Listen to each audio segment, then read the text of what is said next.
मर्यादा है उसको देखते हुए अब ऐसा लग रहा है कि द्वारकेश जी को यहाँ दंडवत प्रणाम करके और मूल और श्री गोकुलनाथ जी की विवृत्ति है उससे इस ग्रंथ को हम संपन्न करें। फिर जो समय बचता है तो विवृत्ति भी देख लेंगे। वैसे आप सब लोगों के पास इसका अनुवाद उपलब्ध है तो आप स्वयं भी उसको देख सकते हैं। आवश्यक तो शंका समाधान है क्योंकि सब कुछ साहित्य हमारे पास उपलब्ध है तो पारायण करने का कोई मतलब नहीं है।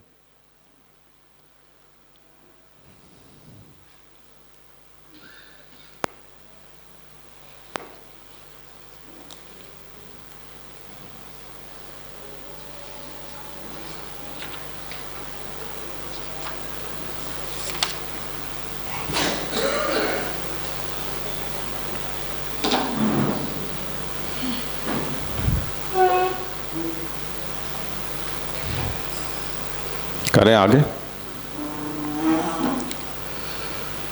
स्तुतिम तव करोति कः कमलजा सपत्नि प्रिये हरेर्यदनुसेव्या भवति सौख्यमामोक्षतः इयं तव कथाधिका सकल गोपिका संगम स्मरश्रम जलाणुवे सकल गात्रजयी संगमः।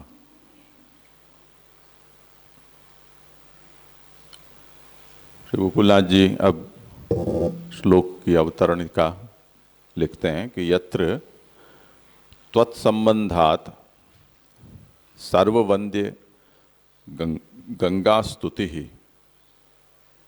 तत्र त्वत्स्तुतौ को वा समर्थः इत्याहुः स्तुतिं तव करोति कः। गंगा सर्ववंद्य कही जाती है। ऐसी सर्ववंद्य गंगा भी आपके संबंध के कारण स्तुति योग्य होती हैं। तो ऐसी श्री यमुना आपकी स्तुति करने में कौन समर्थ हो सकता है, ये बात अब यहाँ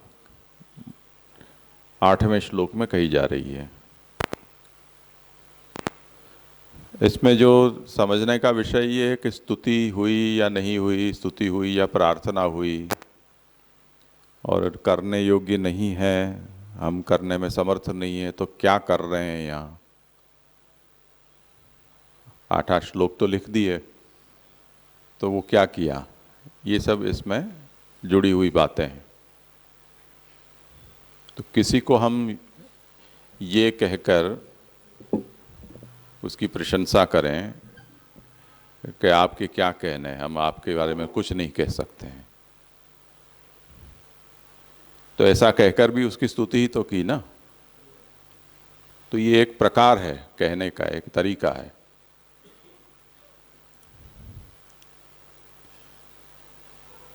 वो खाना खजाना और इस सब में वो लोग जब कुछ चीज़ बना देते हैं और फिर चखाते हैं, उनको मुंह में डालते हैं, फिर वो ऐसा करते हैं।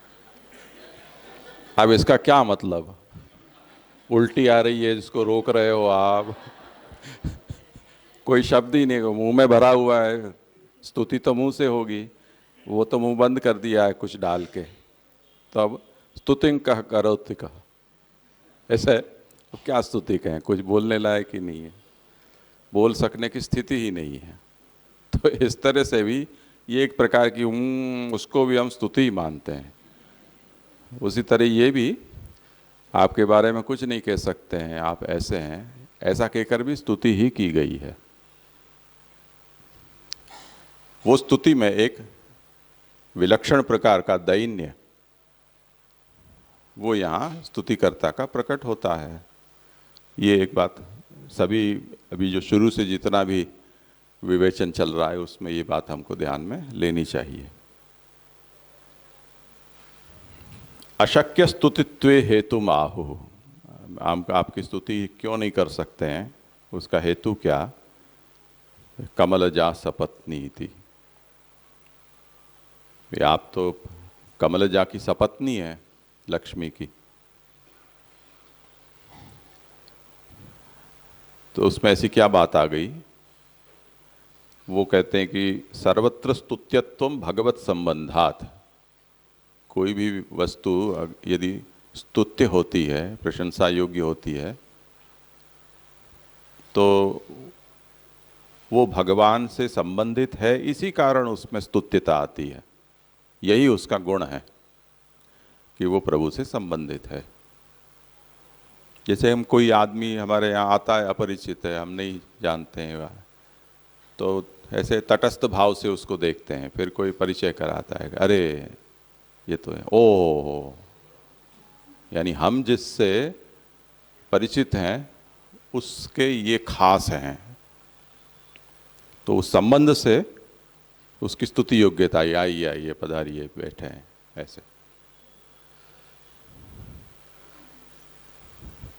वो संबंध नहीं होता है तो वो, अगर हमने कुछ स्तुति कर भी दी तो हम वापस ले लेते हैं। पुराने समय में ऐसा प्रोटोकॉल होता था कि गुरु वर्ग और शिष्य वर्ग अलग अलग तरह के वस्त्र पहनते थे। गुरु वर्ग प्रायः बिना सिले हुए पहनते थे, ब्राह्मण वेश होता था वो वैदिक परंपरा से, क्योंकि सिले हुए कपड़े किसी शास्त्रीय कर्म में उपयोग में नहीं आ सकते हैं। और श्रौत स्मार्त जो भी अनुष्ठान करते हैं वो नित्य दिन सुबह दोपहर शाम चलता ही रहता है, तो बार बार कपड़ा उतारना पहनना ये व्यावहारिक नहीं होता है, इसलिए ये वैदिक वेश ही पहना जाता था। और शिष्य वर्ग ज़्यादातर अब तो वेदबाह्य हो गए सभी, उसके कारण उनको इन वस्त्रों की आवश्यकता ही नहीं रहती है। वो सिले हुए कपड़े पहनते हैं तो अपने आप ही वो अलग अलग दिख जाते थे किसी समय में। तो अब इन दिनों में ये देखा जाता है कि शिष्य वर्ग और गुरु वर्ग दोनों ही एक समान का वेश धारण करते हैं, बगलबंदी, धोती। बीच में थोड़ा कुछ ऐसी फैशन चली थी जो इस प्रकार की नई नई ब्लॉक प्रिंटिंग वाली सब धोतियाँ और चौड़ी किनारी वाली, वो इतनी व्यापक नहीं हुई थी, अब वो भी व्यापक हो गई। अब शिष्य वर्ग भी बड़ा हो गया और गुरु वर्ग यानी वल्लभ वंश है वो भी अच्छा खासा विस्तृत हो गया। हम वल्लभ वंशजों को भी नहीं जानते हैं, बहुत सारे ऐसे नई पीढ़ी के हैं उनको। शिष्य वर्ग में भी पता नहीं चलता है कि वैष्णव है या नहीं।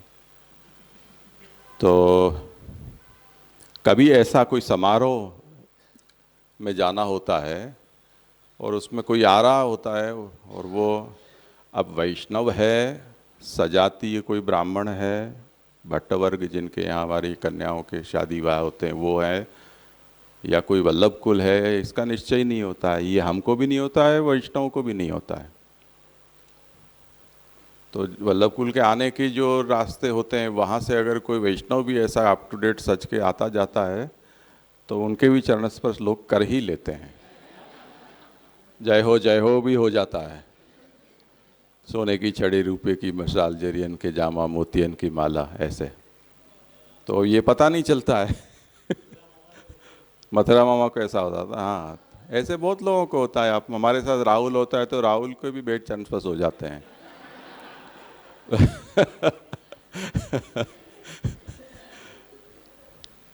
तो ये बड़ी व्यापकता है।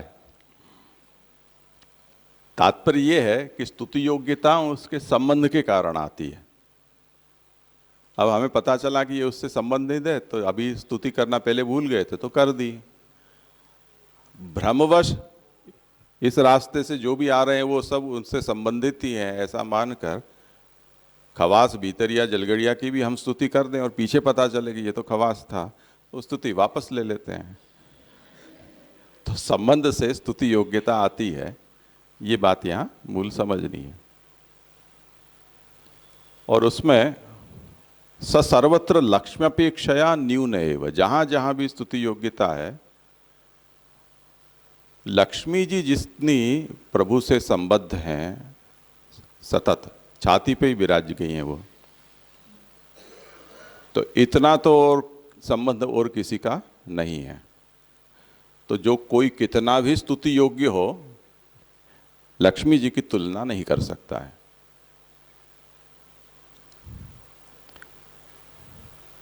सर्वत्र स्तुत्यत्वम भगवत संबंधात स सर्वत्र लक्ष्मी अपेक्षया न्यून एव। भगवत संबंध जितना लक्ष्मी का है ऐसा और किसी का नहीं है, उससे न्यून ही होता है। अब यमुना जी का नंबर आया। महाप्रभु कहते हैं कि आपके क्या कहने हैं। तो अंतु तस्यापि सपत्नी तत्समान सौभाग्यवती। आप तो उस लक्ष्मी की भी सपत्नी है। तो जो सौभाग्य लक्ष्मी को प्राप्त है वो सौभाग्य आपको भी प्राप्त है, यानी ऐसा ही भगवत संबंध आपको भी प्राप्त है। आप कहते हैं कि ननु लक्ष्मी स्तुतिस्तु लोके दृश्यते। हम लोग में देखते हैं तो लक्ष्मी की सभी स्तुति करते हैं, ज्यादा ही करते हैं। तर्हि तत्साम्यम चेत कथम स्तुति अशक्या। अब आप मंगला इसके आरंभ में ये कहा कि स्तुतिम तव करोति कहा, आपकी स्तुति कौन कर सकता है। अब लक्ष्मी की सपत्नी अगर यमुना है और लक्ष्मी की स्तुति सर्वत्र होती है तो सपत्नी होने के कारण लक्ष्मी की ही तरह यमुना की भी स्तुति हो सकती है। उसमें अशक्यता क्या है। आप ऐसा क्यों कहते हैं कि कोई नहीं कर सकता है। तो उसका समाधान करते हैं कि सपत्नी प्रिय, आप ये प्रिय पद है उसमें उसका रहस्य छुपा हुआ है। साम्य मात्रे कर्तुम शक्यते एव। ये बात सही है कि सपत्नी होने के कारण लक्ष्मी की समानता है और उसके कारण स्तुति योग्यता हो सकती है। अत्र तु ततोप्यधिकम प्रियत्वम अस्ति। श्री यमुना जी में लक्ष्मी से अधिक ये गुण है कि वो भगवान की प्रिया हैं। इति स्तुतिकरणम अशक्यम। यही कारण है कि स्तुति नहीं की जा सकती है।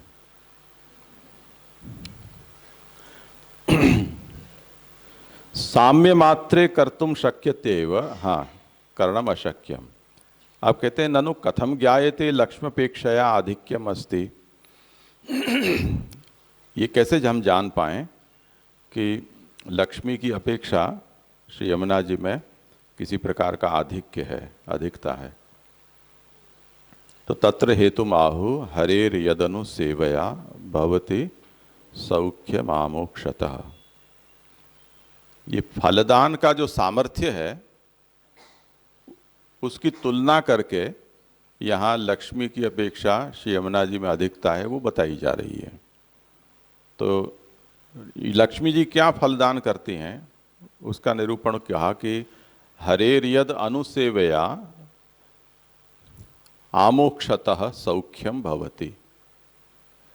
मूल श्लोक का जो अंश है उसको समझा रहा हूँ कि हरि की सेवा के बाद लक्ष्मी जी की सेवा करने पर मोक्ष पर्यंत सुख लक्ष्मी जी से प्राप्त होता है।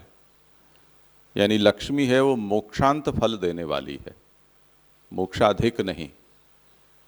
तो अधिक से अधिक लक्ष्मी से कुछ मिल सकता है तो लौकिक धन संपत्ति आदि की प्राप्ति से लेकर मुक्ति पर्यंत लक्ष्मी जी फलदान करती हैं।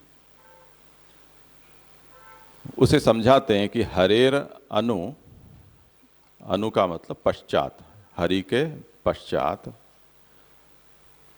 यस्याहा सेवया, जिसकी सेवा से मोक्षम मर्यादी कृत्य सुखम भवति, यानी मोक्ष पर्यंत सुख होता है।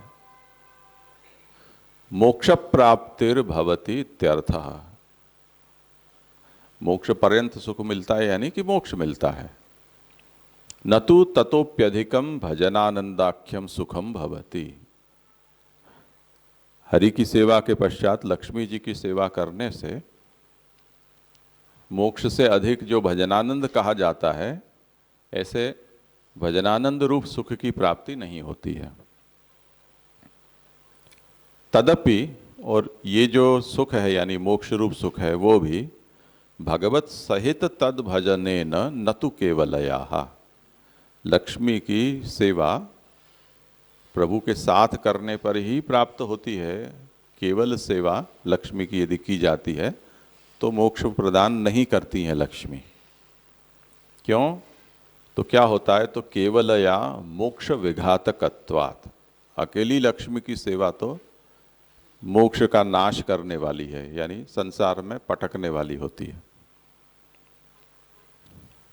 इसमें हरेर यद अनुसेवया, ये अनुपद है, उसका अर्थ समझाते हैं कि अनुशब्दात मुख्यतया भगवत भजनम,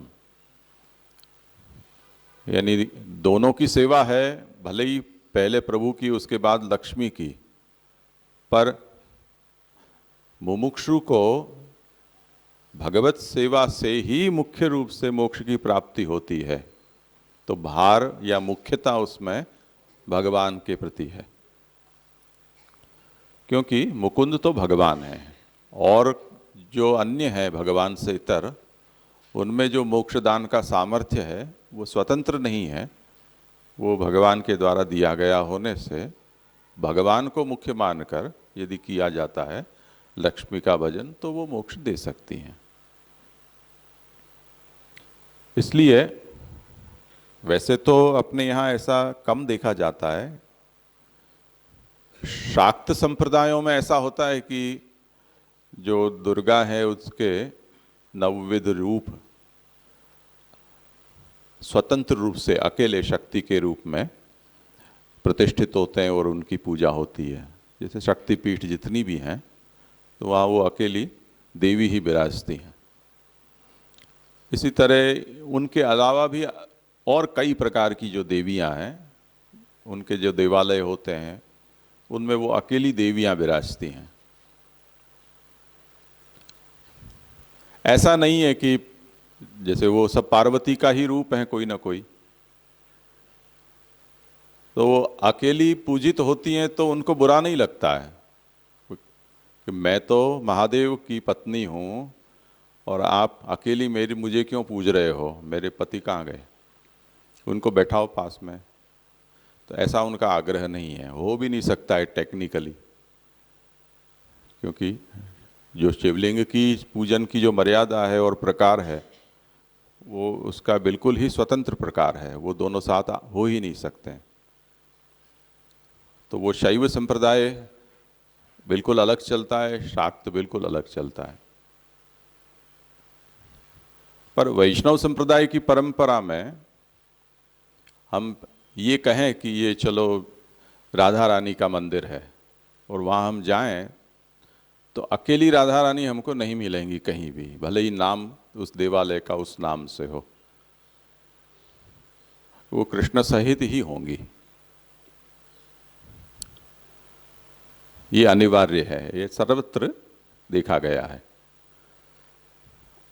द्वारका आदि क्षेत्र में अकेले ठाकुर जी विराजते हैं, वहाँ परिसर में पटरानियाँ भी विराजती हैं, पर वो उसी परिसर में होती हैं।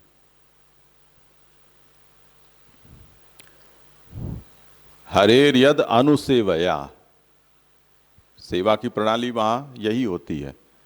पहले ठाकुर जी की सेवा होती है, ठाकुर जी की जो भी प्रसादी जल माला भोग वो सब पटरानियों को जाता है, वो आरोगती हैं। ठाकुर जी की जो भोग सामग्री है वो सब पटरानियों के भंडार से जाती है, जिसको हम अन्न प्रसादी बोलते हैं जो, और वो ठाकुर जी को अंगीकार कराने के बाद पीछे उनका प्रसाद वहाँ पहुँचता है। तो हरेर यद अनुसेवया, तो अनुसेवा ही होती है। अब वो लक्ष्मी भी होती है जो रुक्मिणी स्वरूपा है द्वारका लीला में, तो लक्ष्मी जी रुक्मिणी के रूप में प्रकट हुई हैं, तो उनका उसी तरह से सेवन वहाँ होता है, स्वतंत्रतया उनका सेवन नहीं होता है। तो इस तरह से अब ये भी भगवान की मुख्यता से होता हो तब ये फल है मोक्ष की प्राप्ति लक्ष्मी के द्वारा, अन्यथा तो लक्ष्मी भी मोक्ष नहीं देती हैं। तो अनुशब्दात मुख्यतया भगवत भजनम, लक्ष्मी भजन में भी मुख्य रूप से भगवत भजन आवश्यक है। तद अनुगुणत्वेन लक्ष्म्याः, क्योंकि जो लक्ष्मी है वो भगवान की अनुगुण है। कालिंद्युत्कर्षम आहुः इयम तव कथा इति। अब चलो लक्ष्मी जी का वो जो फलदान का सामर्थ्य है वो तो देख लिया। अब कालिंदी जी का उत्कर्ष लक्ष्मी जी से अधिक कैसे है उसका निरूपण इयम तव कथा अधिका सकल गोपिका संगम स्मर श्रम जलाणु भी सकल गात्र जय संगम है। इन दो पंक्तियों में कर रहे हैं कि आपकी तो कथा ये इससे अधिक है कि सकल गोपीजनों के संगम के साथ प्रभु के स्मरश्रम जल के अणु आपके यमुना जल के अंदर मिश्रित हुए हैं, जो उनके सकल गात्रों से प्रकट हुए हैं और उनसे आपका संगम है। ये बात लक्ष्मी से आप में अधिक है। अब वो समझाते हैं कि इयम अग्रतः उच्यमाना तव कथापि सर्वमुक्त्यपेक्षया अधिका। अब हम आज जो आगे बात कहने जा रहे हैं वो सभी प्रकार की मुक्ति से भी आपकी अधिकता है। ये कथा आपकी सभी प्रकार की मुक्ति यानी सालोक्यादि चतुर्विध मुक्ति कही जाती हैं वो। अतएव एतत् कथा रसिका नाम न मोक्षेच्छा गंधोपि। जो हम आगे आपके महात्म्य का वर्णन करने जा रहे हैं उस कथा के जो रसिक हैं उनके अंदर तो मोक्ष की इच्छा की गंध भी नहीं है, वो उस मोक्ष की अभिलाषा ही नहीं रखते हैं। यही बात पंचम स्कंद में कही है कि अतः वाव तव महिमा अमृत समुद्र विपुरुषा सकल लीडया विस्मारित दृष्टश्रुत सुकलेशा भाषा परम भागवता एकांतिनः इति। वहाँ इस बात का निरूपण किया गया है। तो सा का वो कथा क्या है? वो कथा कहते हैं कि सकल गोपिका संगमः।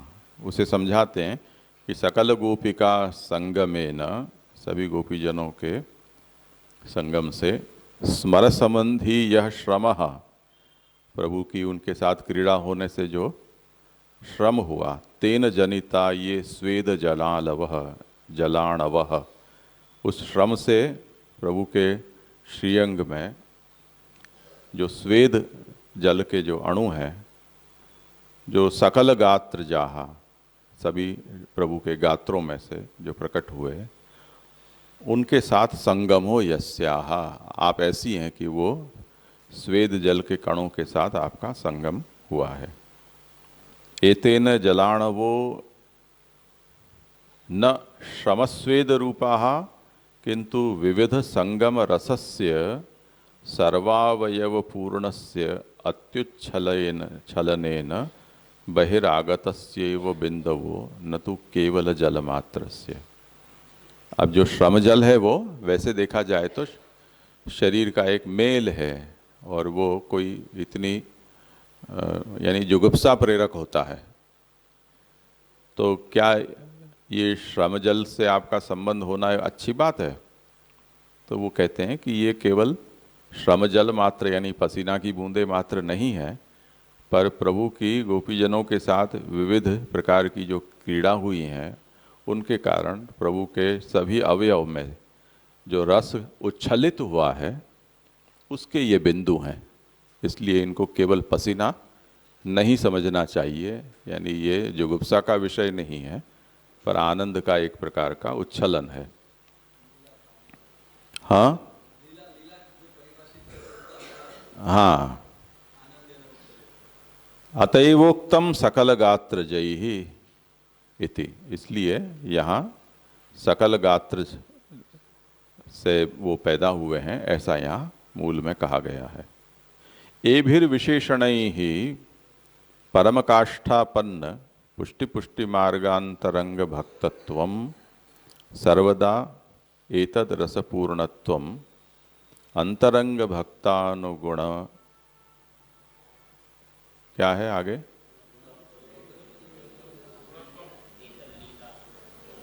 गुणत्वम। हाँ,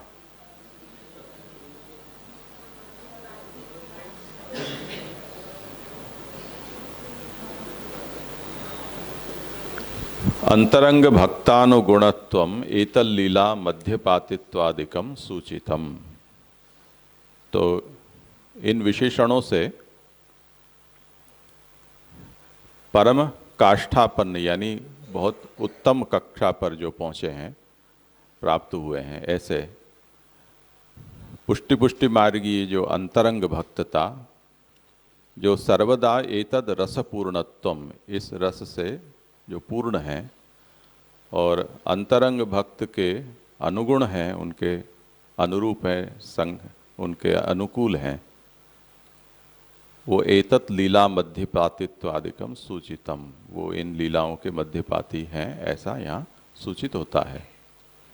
स्वस्य एतद रसपूर्णत्वेन केवलैतद भजन कर्तुरप्येतद रसम ददाति। श्री यमुना जी इन रसों से पूर्ण हैं और केवलैतद भजन कर्तुः, जो श्री यमुना जी का यदि केवल भजन करता है तो वो उसे भी इस रस को देने वाली होती हैं। तो स्पष्टमेव वैलक्षण्यम, तो लक्ष्मी से, यानी ये अब फल की बात हुई कि लक्ष्मी जो मोक्ष पर्यंत ही फल देती है, उससे आगे भजनानंद का फल लक्ष्मी जी नहीं दे सकती हैं।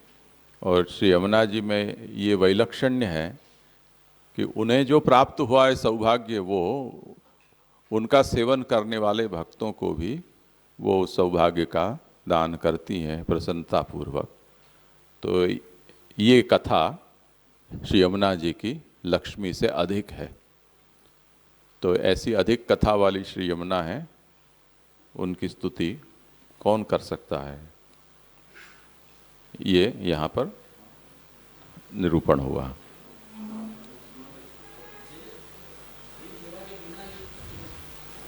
श्री यमुना जी के संबंध में अकेले केवला, लक्ष्मी जी में अनुसेवया है, यहाँ केवला।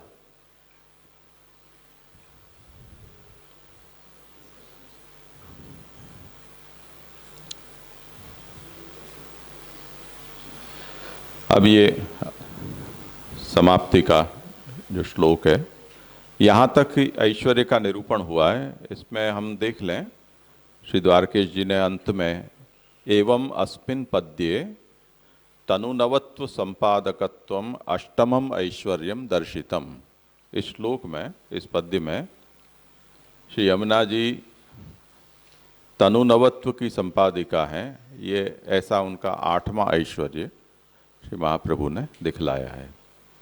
तो अष्टविध ऐश्वर्य 8 श्लोकों की स्तुति में यहाँ पर संपन्न हुआ। अब इस अष्टक के पाठ का फल, उसका निरूपण किया जा रहा है। तवाष्टकम इदम मुदा पठति सूर सूते सदा समस्त दुरित क्षयो भवति वै मुकुंदे रतिः तया सकल सिद्धयो मुररिपुश्च संतुष्यति स्वभाव विजयो भवेत वदति वल्लभः श्रीहरे। हे सूर सूते, श्री यमुना जी को संबोधित करते हुए महाप्रभु कहते हैं कि जो इस अष्टक का सदा मुदा पाठ करता है, उसके समस्त दुरित हैं उनका क्षय हो जाता है और उसकी भगवान मुकुंद में रति होती है। उसको अब समझाते हैं कि एवं कालिंदिम स्तुत्वा एतत् स्तोत्र पाठ फलम आहु। इस प्रकार 8 श्लोकों से श्री यमुना जी की स्तुति करने के बाद इस यमुनाष्टक के पाठ का अब फल कहते हैं तवाष्टकम। वहाँ से यहाँ ये जिज्ञासा होती है कि श्री यमुना जी की जैसे स्तुति महाप्रभु ने की है, ऐसे ही अन्य भी कई स्तुतियाँ श्री यमुना जी की प्रसिद्ध हैं। तो ऐसा क्या आग्रह है कि इस पाठ, इस यमुनाष्टक के पाठ से ये फल होता और अन्य यमुना की स्तुति के पाठ से फल नहीं होगा? तो कहते हैं कि यद्यपि अन्य कृतान्यपि स्तोत्राणि संति, अन्य कई भक्ताचार्यों ने यमुना जी की स्तुति की है, तथापि वक्ष्यमाणम फलम, पर यहाँ जो कहा जाने वाला फल है समस्त दुरितक्षयो भवति और मुकुंदे रतिर्भवति, ये जो दो फल हैं वो फल तो एतत् स्तोत्र पाठे नैव भवति नान्यथा, इस स्तोत्र के पाठ से ही होते हैं और किसी स्तोत्र के पाठ से नहीं हो सकते हैं। ये बात कहने के लिए इदम अष्टकम, ऐसे इस अष्टक को पाठ के पाठ से ये फल होगा, यूं कहा है। अन्यकृत स्तोत्रेष्वेवं विध स्वरूप निरूपणा भावात, भाई ऐसी क्या बात है कि अन्य स्तोत्र से ये फल नहीं होगा?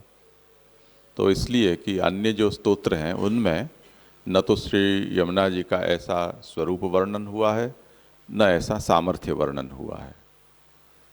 तो वो यमुना के कोई अलग ही स्वरूप को जानते हैं, इस स्वरूप को नहीं जानते हैं, तो उसके कारण उनके पाठ से ये फल भी नहीं हो पाएगा। इदम तवाष्टकम यह पठति, इस आपके अष्टक को जो पढ़ेगा, तस्य पूर्वम समस्त दुरितक्षयो भवति, पहले तो उसके सभी दुरित हैं उनका क्षय हो जाएगा। तदनंतरम मोक्षदातर्यपि स्नेहो भवति, उसके बाद मोक्षदाता भगवान मुकुंद में स्नेह होता। इसलिए कहा कि नराणाम क्षीण पापानाम कृष्णे भक्ति प्रजायते, शास्त्र में ये कहा है कि जिसके पाप क्षीण हो गए हैं उनकी भक्ति कृष्ण में होती है, पापियों की भक्ति कृष्ण में नहीं हो सकती है। यहाँ मुकुंद पद का प्रयोग किया है, तो मुकुंद पदाद्यद्यपि मोक्षमेव साधारण्य सर्वेभ्यो ददाति, मुकुंद यानी मोक्षदाता, मुकुंद दाता पद का प्रयोग होने से सामान्यतया सबको मोक्ष ही प्राप्त होता है। तथापि त्वत्स्तुति पाठात प्रसन्नो भक्ति में एव ददाति न तो मोक्षमपि, पर आपकी स्तुति का पाठ करने से प्रसन्न होकर भक्ति ही देते हैं, मोक्ष ही नहीं, साधारण फल नहीं। इति भगवत स्वभाव परावर्तकत्वम उक्तम, ऐसे भगवान के स्वभाव को यमुना जी बदलने वाली हैं। तो जो आगे स्वभाव विजयो भवेत ये कहा है, वो न केवल भक्तों के स्वभाव पर विजय किंतु भगवान के भी स्वभाव पर विजय प्राप्त करा देती है।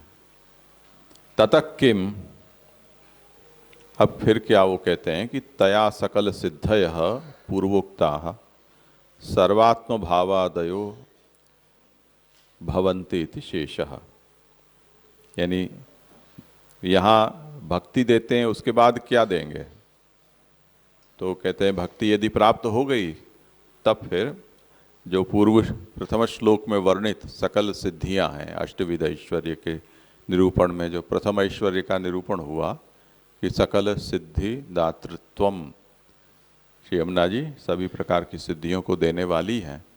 वहाँ जो 8 प्रकार की सिद्धियाँ गिनाई, वो सभी सिद्धियाँ यानी सर्वात्म भाव आदि, वो सब इस भक्त को, पाठकर्ता को प्राप्त होंगी। अब आशंका करते हैं कि ननु प्रतिबंधके विद्यमाने सति कथमे तत्स्तोत्र मात्रा देतावत भवति, जो आगे भी शंका की थी कि प्रतिबंध न हो तो चलो समझ में आता है कि भक्ति के बाद ये सब फल प्राप्त हो जाते हैं, पर प्रतिबंध यदि बीच में आ गए तो केवल इस स्तोत्र के पाठ मात्र से इतने सब फल कैसे हो जाएंगे? तो कहते हैं कि मुररिपुश्च संतुष्यति, यानी दुरित का क्षय होगा, मुकुंद में रति होगी, ये तो हमारी ओर से होने वाली बातें हैं। जैसे हम नहा धो के गए, हमने दंडवत प्रणाम किया, श्रद्धा भक्ति प्रकट की, ये हम अपनी ओर से सब कर रहे हैं, पर जिनके प्रति कर रहे हैं उनके चेहरे के हाव भाव के दर्शन तो करो, वो प्रसन्न हुए कि नहीं।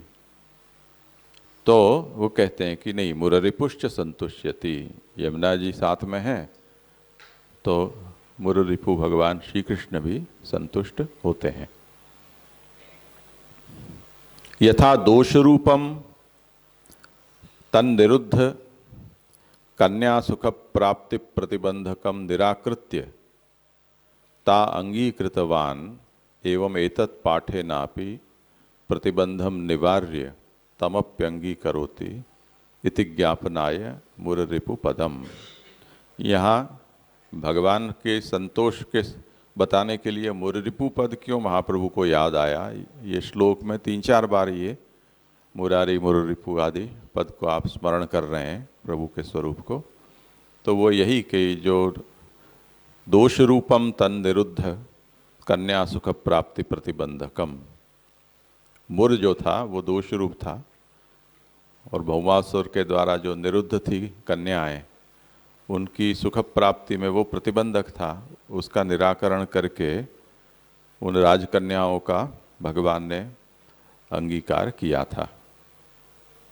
उसी तरह यमुनाष्टक के स्तोत्र का इसका पाठ जो करेंगे उनके भी प्रतिबंधों का निवारण करके भगवान पाठकर्ता का अंगीकार करते हैं। इसे जताने के लिए यहाँ मुररिपुश्च संतुष्यति इस पद को कहा है। अब कहते हैं कि बस यही फल होगा कि और भी कुछ बाकी रहा, तो आप कहते हैं कि फलांतरम आहु, अब और सुनो। स्वभाव विजयो भवेत इति, इतना ही नहीं पर स्वभाव पर विजय भी होता है। स्वभावस्य विजयः परावृत्तिर्भवति, स्वभाव का विजय मतलब है बदल जाना उसका। सवासनेति वि उपसर्गार्थः, विजय में वी जो उपसर्ग है उसका अर्थ है कि ये जो परावृत्ति है वो वासना सहित परावृत्ति है, यानी अब उसका लेश मात्र भी नहीं रह जाए, ऐसा वो बदल जाएगा। दुष्ट स्वभावोपि उत्तम स्वभावो भवति इत्यर्थः, यदि किसी का स्वभाव दुष्ट है तो वो उत्तम स्वभाव वाला हो जाता है। ननु इदम अनेक तपस्साध्यम, आप ये बात बता रहे हो कि ऐसा हो जाएगा पाठ मात्र से, पर ये स्वभाव को बदलना तो अनेक प्रकार के तप लंबे समय तक या कई जन्मों तक करने पर ऐसा स्वभाव विजय होता है। ये विश्वामित्र के प्रसंग में हम जानते हैं कि लाखों जन्म तक उन्होंने, अरे वर्षों तक एक एक काम क्रोध आदि पर अंकुश पाने के लिए तप किया था। तो एतत् कथम एतत् पाठमात्रादिति चेत, पाठ मात्र से इसे फल कैसे हो जाएगा? तो कहते हैं वदति वल्लभ, एम छाती ठोक के आचार्य चरण कहते हैं मैं कहता हूं हो जाएगा। तेन आप्तवाक्यत्वेन प्रामाण्यम उक्तम, ये श्री यमुना जी का अंतरंग परिचय महाप्रभु को है और वो मैं कहता हूं ना हो जाएगा। इस तरह से महाप्रभु ने अपनी आप्तता यहाँ प्रकट की है। भले ही कहीं किसी शास्त्र में पुराण में कहीं ये बात नहीं कही गई हो, पर महाप्रभु अपना प्रामाण्य का बल यहाँ दे रहे हैं। अब लगा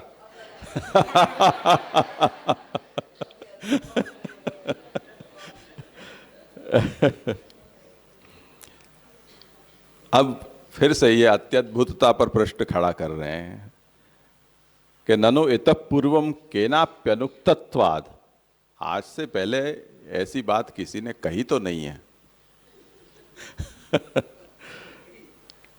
तो ननु इतः पूर्वम केनाप्यनुक्तत्वाद भवदुक्ति मात्रेण कथम प्रामाण्यम, आपके कह देने से ऐसा हो जाएगा ये कैसे मान सकते हैं? इति चेत, अगर ऐसा प्रश्न होता है तो तत्र आहु श्री हरे है साक्षात श्री पुरुषोत्तम संबंधी यतः हरे है वल्लभ, मैं श्री हरि का वल्लभ हूँ, वल्लभ यानी प्रिय हूँ, तो मैं इस बात को जानता हूँ क्योंकि जो जिसका प्रिय होता है उसकी वो सब बातों को जानता है। तो ये साक्षात श्री पुरुषोत्तम संबंधी यतः अहम अतो वदामि, मैं साक्षात श्री पुरुषोत्तम संबंधी हूँ, श्री हरि से संबंध रखता हूँ, इसलिए मैं ये कहता हूँ। इसका आशय समझाते हैं कि साक्षात स्वरूप संबंधिनाम स्वरूपम साक्षात तत्संबंधिन एव जानन्ति न त्वन्ये। जो साक्षात स्वरूप संबंधी होते हैं वो ही उसके स्वरूप को जानते हैं, और नहीं जान सकता है। श्री कालिंद्याः साक्षात तत्संबंधित्वम पूर्वम प्रकटमेव। यमुना जी का तो प्रभु से साक्षात संबंध है, वो हम पहले बता ही चुके हैं। इसलिए प्रकटमेव उपादितम, और स्वातिरिक्ता नाम साक्षात श्री गोकुलेश संबंधा भावात साक्षात तत्संबंधिन्याः स्वरूपाज्ञानात् तदकथनम स्वस्य तु साक्षात तादृशत्वात् तत्स्वरूप ज्ञानात् कथनम इति नानुपपत्ति काचित। श्री यमुना जी तो साक्षात प्रभु संबंधिनी हैं ही। महाप्रभु भी कह रहे हैं कि मैं भी श्री हरि का वल्लभ हूँ, मैं भी साक्षात पुरुषोत्तम संबंधी हूँ। तो हम दोनों एक दूसरे के रहस्यों को जानते हैं। इसीलिए मैं अपने प्रामाण्य से इस बात को कह रहा हूँ कि इस स्तोत्र का जो पाठ करेगा उसे भी इस प्रकार की फल की सिद्धि होगी। इसलिए भले ही मेरे पूर्व और किसी ने इस बात को नहीं कहा हो, पर मैं हवाई बातें नहीं कर रहा हूँ, मैं इस रहस्य को जानकर ये बात कह रहा हूँ। तो इस बार यहाँ श्री विठलेश्वर विरचिता श्री यमुनाष्टक विवृत्ति संपूर्णा। अब भले ही हमने 2 श्लोकों पर द्वारकेश जी की विवृत्ति को नहीं पढ़ पाए हैं, पर उनकी जो समाप्ति मंगल है उसको देख लें। श्रीमद आचार्य कृपया भर्तुः श्री गिरिधारिणः श्रीमद विठ्ठलनाथस्य कृतिर्हि विवृता मया। श्री आचार्य शरण की कृपा से मेरे स्वामी श्री गिरधारी और श्री विठ्ठलनाथस्य कृतिर्हि मया विवृता। श्री विठ्ठलनाथ जी ने जो उस पर विवृत्ति लिखी है उस पर मैंने यहाँ विवरण लिखा है। अत्र किंचिद अयुक्तम यन्मयोक्तम स्वल्प बुद्धिना।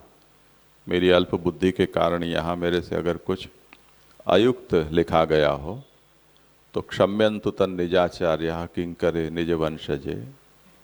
निजाचार्य इस अपने वंश में पैदा हुए उनके दास को क्षमा करें। स्वांतकरण निष्ठेन श्रीमदाचार्य रूपेणा श्रीमद विठलनाथेन श्री गोवर्धनधारिणा प्रेरितेन कृतेयम श्री मथुरानाथ सूनुना प्रीत्यै भूयाद भगवतो कालिंदी कृष्णदेवयोः। मेरे अंतःकरण में विराजते हुए आचार्य रूप श्री विठलनाथ जी श्री गोवर्धन धरण, उन्होंने मेरे अंतःकरण में विराज कर जिस प्रकार से प्रेरणा दी, उस प्रकार मैंने कृतेयम मैंने ये कार्य किया है। मैं कौन? मथुरानाथ सूनुना, मथुरानाथ जी का मैं पुत्र हूँ। और मेरी इस कृति से प्रीत्यै भूयाद भगवतो कालिंदी कृष्णदेवयोः। कालिंदी जी श्री यमुना जी, श्री कृष्णदेव मेरे भगवान वो प्रसन्न हों। इति श्रीमद् गोपीजन सुखपते पादयुगले मनोधृत्वा दीनम किशलय दलाभे विरचिता सदा श्री कृष्णास्यात्मज चरण देशे प्रपतिता निजा भक्ता ए नाम अनुदिनमुदारम विदधतु। श्री गोपीजन को सुख देने वाले पति श्री कृष्ण, उनके दोनों चरण कमल, उसमें मन रखते हुए दैन्यतापूर्वक और उनके किशलय दलाभे यानी उनके चरण कमल में इन पुष्पांजलियों को उस रूप में मेरे द्वारा जो विरचित ये स्तोत्र है वो मैं समर्पित करता हूँ। और सदा श्री कृष्णस्यात्मज चरण देशे प्रपतिता, कृष्णास्य महाप्रभु उनके आत्मज श्री विठलनाथ प्रभु चरण, उनके चरणों में मैं प्रणाम करके निज भक्ता एनाम अनुदिनम उदाराम विदधतु, मैं ये निज भक्त हैं उनको ये निवेदन करता हूँ कि आप प्रतिदिन ये जो मेरी विवृत्ति है उसका अवलोकन करें। कालिंदी कृष्णयोः प्रीत्यै सुगमान्वय बोधिनी, कालिंदी श्री यमुना जी और श्री कृष्ण उनके प्रति प्रीति से ये सुगम अन्वय बोधिनी विवृत्ति मैंने कृता। तेन प्रसीदंतु श्रीमदाचार्य नंदनाः, तो इस कृति से महाप्रभु के नंदन श्री विठलनाथ प्रभु चरण प्रसन्न हो। श्रीमद् गोवर्धन धर सेवायाम प्रतिबंधकाः ये ते सर्वे प्रणश्यन्तु ममेति प्रार्थनम प्रभो, और श्री गोवर्धन धर की सेवा में जो भी प्रतिबंधक हों वो सब उनका नाश हो, ऐसी मैं प्रभु से प्रार्थना करता हूँ। इसके साथ यहाँ श्री मथुरानाथज्ञ श्री द्वारकेश चरण विरचिता सुगमान्वय बोधिनी श्री यमुनाष्टक विवृत्ति टीका संपूर्ण यहाँ ये संपन्न होता है।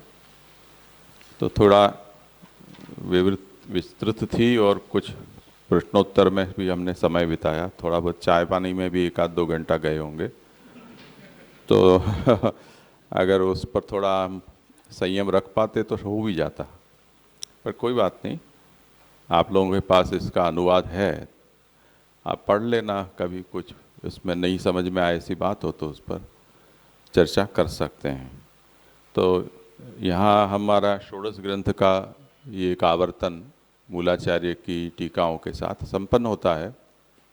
और फिर से ये हमें ये अभिमान नहीं रखना चाहिए कि हमने मूल संस्कृत टीका के साथ इनको पढ़ा तो सब कुछ समझ में आ गया, क्योंकि एक आचार्य की एक टीकाओं को लेकर हमने इसको समझने का प्रयास किया है, पर षोडश ग्रंथ पर कई पूर्वाचार्यों ने लेखनी चलाई है, वो सब हमारे लिए ही है। तो सबके अधिकार भेद से उन्होंने अपनी अपनी कुशलता से उसका निरूपण किया है। उनका बड़ा उपकार है कि ये इतना साहित्य समृद्ध हुआ है, तो उसमें हमारी अधिक रुचि होनी चाहिए कि चलो द्वारकेश जी की बात समझे, लालू भट्ट जी की समझे, कहीं श्री पुरुषोत्तम जी श्री गोकुलनाथ जी की विवृत्तियों को हमने पढ़ा तो और आचार्य क्या कहते हैं, और अधिक उसमें उसकी गहराई को हम समझ सकें, ऐसी जिज्ञासा यदि पैदा होती है तो हम उत्तमाधिकारी हैं, ऐसा सिद्ध होता है। तो ये षोडश ग्रंथ अभी एक आवर्तन संपन्न हुआ है, अब आगे क्या करना है इसके बाद, ऐसा मुझे पूछा गया। तो वैसे जो सांप्रदायिक ग्रंथों के अध्ययन का क्रम है उसमें यदि एक ही व्यक्ति ये सब कुछ पढ़ता हुआ चल रहा है, तब फिर उसे या तो श्री लालू भट्ट जी का प्रमेय रत्नार्णव अथवा श्री गट्टूलाल जी की वेदांत चिंतामणि उसका अध्ययन करना चाहिए। उसके होने के बाद तत्वादीप निबंध से आगे बढ़ा जा सकता है। तो क्रम प्राप्त तो ये है, पर अब हमारी समस्या ये है कि आज कोई होता है, कल कोई दूसरे होते हैं, तो वो एक ही जगह ठुकाई पिटाई होती नहीं है। तो जो 15 में नहीं आए वो अचानक 16 में दिख गए, और जो 15 में होंगे वो हो सकता है कि ये वेदांत चिंतामणि शुरू करें तो उसमें वो गायब हो जाएं। पर जो भी हो, अपने यहाँ भगवान नित्य हैं, सनातन हैं, और अब ये आधुनिक टेक्नोलॉजी का बड़ा उपकार है। ये जो कुछ भी हम यहाँ कर रहे हैं वो सब भले ही सनातन तो न कह सकें, पर लंबे समय तक वो सुरक्षित है रिकॉर्डिंग के रूप में। तो मैं हर बार ये कहता हूँ कि हम यहाँ पक्षियों को जैसे दाना डाला जाता है उस तरह से दाने डालते हैं हम। उसमें हम जैसे कबूतर आते हैं तो कल आया वो आज आया कि नहीं आया, और जो आज आया वो कल आएगा कि नहीं, वो दाना डालने वाला इस बात की फिक्र नहीं करता है। जो आया उसने जितना खाया उतना उसका पेट भरा, तो ऐसे संतोष के साथ ये दाने डालते रहते हैं। और बाकी के दाने ऐसा नहीं है कि ख़त्म हो जाएंगे, वो फिर नेट पर सुरक्षित रहते हैं। तो जिनको ऑनलाइन चाहिए वो वहाँ ऑनलाइन मिल जाते हैं, ऑफलाइन चाहिए वो यहाँ भी चुग सकते हैं। तो इस तरह से ये एक सब जो साहित्य है मूल आचार्य की वाणी, वो इस शब्द रूप में भी सुरक्षित रहे। तो वैसे मुझे पता नहीं था क्योंकि ऐसा फीडबैक मिलता नहीं है, पर अभी इतने वर्षों बाद ऐसे ऐसे दूर सुदूर में रहने वाले लोगों से कभी 5-15 साल में हिंदुस्तान में आते हैं और वो ये कहते हैं कि हमने YouTube में से ये सब आपसे पढ़ा है। हमें नहीं पता है किसने पढ़ा है, क्या पढ़ा है, और हम इसको शुरू से जितना होता है वो सब कुछ हम सुनते हैं, नोट्स लिखते हैं, करते हैं, पर यहाँ आने का अवसर नहीं मिलता है। आए हैं तो सन्मुख हो रहे हैं, तो ऐसा लगता है कि यहाँ जो उपस्थित होते हैं वो इसका लाभ लेते हैं या नहीं लेते हैं। वो जैसे राजेश ने कहा वो तेल लेने जाएं, पर कई लोग हैं जो परोक्ष रूप में इसका लाभ लेते हैं। तो यहाँ वाले लोगों की ओर ज़्यादा दृष्टि न करके जो है वो सौभाग्य है हमारा, आपका भी, विद्यापीठ का भी, पर कई लोगों का उपकार इससे हो रहा है। इसलिए जो क्रम है उसी क्रम से हम चलेंगे। कई लोग जो और जगह सांप्रदायिक भाषण प्रवचन होते हैं उस तरह का आयोजन ये भी होगा, ऐसा सोचकर कभी कभी यहाँ झलक दिखला जाते हैं। तो जैसे कथा प्रवचन होते हैं और जगह, वहाँ तो आप कभी भी जाओ तो वहाँ आपको कोई पूर्व योग्यता की आवश्यकता नहीं है, क्योंकि वो जो स्तर होता है और जिस उद्देश्य से वो किया जाता है उसमें आप कुछ प्राप्त करो, लेकर जाओ, ऐसी वहाँ कोई गिनती नहीं होती है, ऐसी कोई सोच नहीं होती है। आप क्या देकर जाते हो वो ही वहाँ गिनती में होता है। तो इसलिए जो वो कथा प्रवचन होते हैं उनमें आपने क्या ग्रहण किया उसका कोई इवैल्यूएशन नहीं होता है। तो वहाँ आपको कोई योग्यता की अपेक्षा भी नहीं है, कभी भी घुस जाओगे तो चलेगा। ऐसा सोचकर जो लोग यहाँ आते हैं तो ये तो विद्यापीठ है तो एक पद्धति से चलती है, तो उनको ये समझना चाहिए कि जो पद्धति से विषय चल रहा है, जो स्कूल में जाते हैं वहाँ एक एक कक्षा के बाद एक एक कक्षा आगे बढ़ती जाती है और धीरे धीरे योग्यता हमारी बढ़ती है। ऐसी गंभीरता से यदि हम महाप्रभु की वाणी का चिंतन करना चाहते हैं, समझना चाहते हैं, तो ही आपको कोई लाभ होगा। अन्यथा आपाततः जैसे चर्षणी जीव के लिए महाप्रभु कहते हैं कि रुचिस्तेषाम न कुत्रचित तेषाम क्रियानुसारेण सर्वत्र सकलम फलम। तो वो 2 दिन गायब रहे, फिर चलो आज रविवार है 10 मिनट मुंह दिखाए आते हैं, तो नहीं आए ऐसा कोई कहे नहीं। हम कभी नहीं कहते हैं किसी को क्यों नहीं आते हो या आप आओ, आओ तो स्वागत है, नहीं आओ तो और स्वागत है। तो ये तो आपको प्राप्त करना है तो आप आओ, हम हमारे लिए कर रहे हैं, स्वांत सुखाय हो रहा है, उसमें हमें ये अपेक्षा नहीं है कि आप आए या न आए। और जगह सब लोग फ़ोन कर कर के बुलाते हैं, अरे तुम दिखे नहीं, आए नहीं, आस पड़ोसियों को लेकर आना, क्या गाड़ी भेजूं लेने के लिए, ऐसे कर कर के हाथ पांव जोड़कर बुलाते हैं जैसे कोई शादी ब्याह का प्रसंग हो। तो ये कोई शादी ब्याह का प्रसंग नहीं है, कोई लौकिक व्यवहार नहीं है जिसको निभाने के लिए आपको यहाँ आना है, या नहीं आओगे तो कोई बुरा मान लेगा, ऐसा ये विषय नहीं है। तो उस दृष्टि से अगर आपको जिज्ञासा है और उस जिज्ञासा को पूरा हम करते हैं ऐसा लगता है तो आप आओ। अगर यही बात आप अपने घर में बैठकर कर सकते हैं।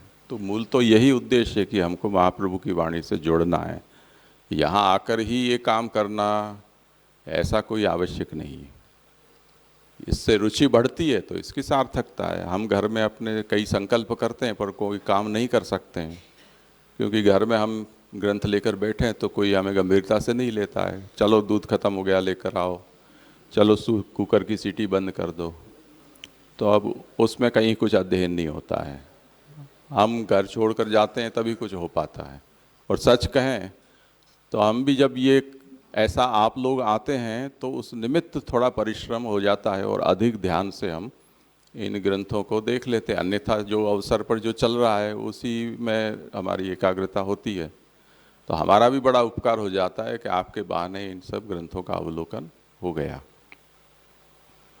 तो इस दृष्टि से अब आगे भी हम या तो प्रमेय रत्नार्णव लें या वेदांत चिंतामणि, दो में से कोई भी एक हम आगे ले सकते हैं। पर यदि आप लोगों की कोई और जिज्ञासा हो, जैसे ये सत्रांत समारोह होता है उस तरह से षोडश ग्रंथ के विषय में कोई आप लोगों को चर्चा गोष्ठी या ऐसा कुछ का आयोजन करना हो तो एक ऐसा भी किया जा सकता है। क्योंकि पहले हम ऐसा करते थे, षोडश ग्रंथ संपन्न होने पर सब लोग उन ग्रंथों की प्रस्तुति करते थे। पिछली बार महाप्रभु के उत्सव पर किया था। तो ऐसा कुछ भी किया जा सकता है जिससे कि जो जो लोग ग्रंथों को पढ़कर आए हैं उनको उसकी अभिव्यक्ति का अवसर मिले। क्योंकि पढ़ाई एक किसी के द्वारा होती है, फिर हम स्वयं आवर्तन करें और फिर हम उसको बोलें किसी के सामने, तब वो अधिक दृढ़ होता है। अगर आपके घर में कोई सुनने वाला हो तो उनको सुना दो तो वो लाभ हो जाएगा। अगर सुनने वाला नहीं हो तो हम सुनेंगे यहाँ बैठकर। तो एक ऐसा भी किया जा सकता है। तो आप लोग फिर सोच कर बताना जो भी करना हो सो। तो आज श्री गट्टूलाल जी का प्राकट्योत्सव भी है, उसकी सबको बधाई। और वो वेदांत चिंतामणि उनका ही ग्रंथ है, तो हो सकता है कि आज उत्सव के दिन उनका स्मरण हुआ तो अगली बार उसी का आरंभ हो।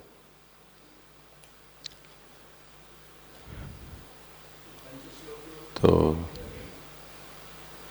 हाँ, वैसे प्रकरण ग्रंथ को देखें और पुष्टि विधानम को देखें तब तो बहुत कुछ बाकी है।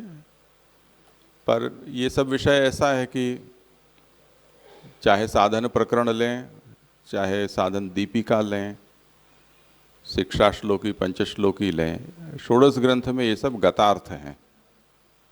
उनमें वो सब विषय एक या दूसरी तरह से आ जाता है। तो करना हो तो कर भी सकते हैं।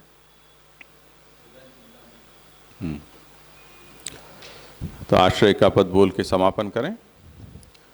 दृढ़ न चरणन के रो भरोसो, दृढ़ न चरणन के रो।